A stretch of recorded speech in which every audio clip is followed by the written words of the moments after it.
消防員啊，先25歲啫，哇！佢個 body 真係嘥晒啊！你對佢咁有愛啊，你咪試下捐俾佢咯。咦，Ivy，乜你想捐肝咁偉大咩？阿頭，個消防員好慘㗎。呢個世界咧，好多人都好慘噶，你唔幫下我先？其實唔係咁㗎，好似我媽咁，佢生前都填咗中央器官捐贈名冊。好彩呢個世界咧，仲有好多你哋咁偉大嘅人啊，多我一個唔多嘅。係咧，你知唔知捐去俾邊個㗎？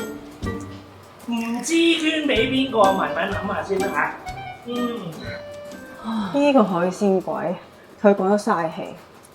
不過佢咁講又係，嗱你捐咗去邊，其實冇人知㗎喎。香港嘅捐贈制度係獨立㗎。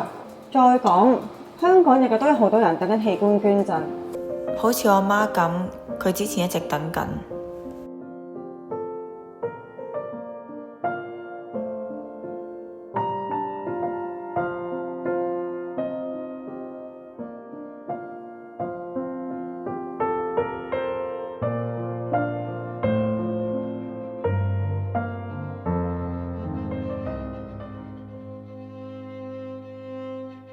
就算唔見咗我都冇所謂㗎，我哋會喺終點裏邊遇到㗎。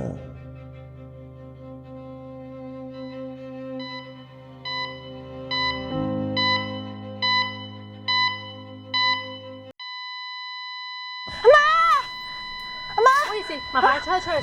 我媽冇事啊嘛。冇事嘅，冇事嘅。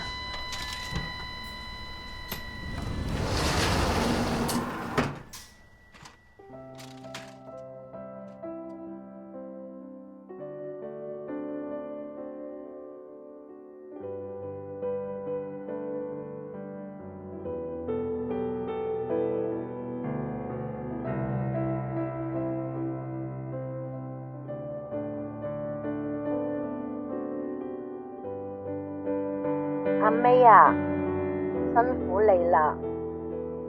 呢幾年為咗要照顧我，奔波勞累啦，真係辛苦晒你。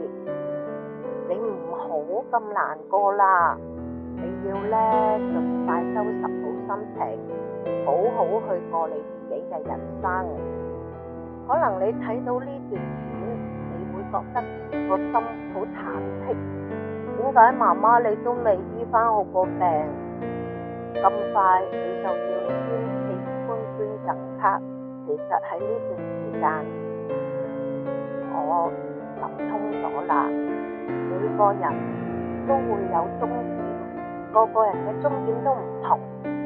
不過媽媽提早去到呢個終點，但係我嘅身體某部分仲留喺呢個世界㗎。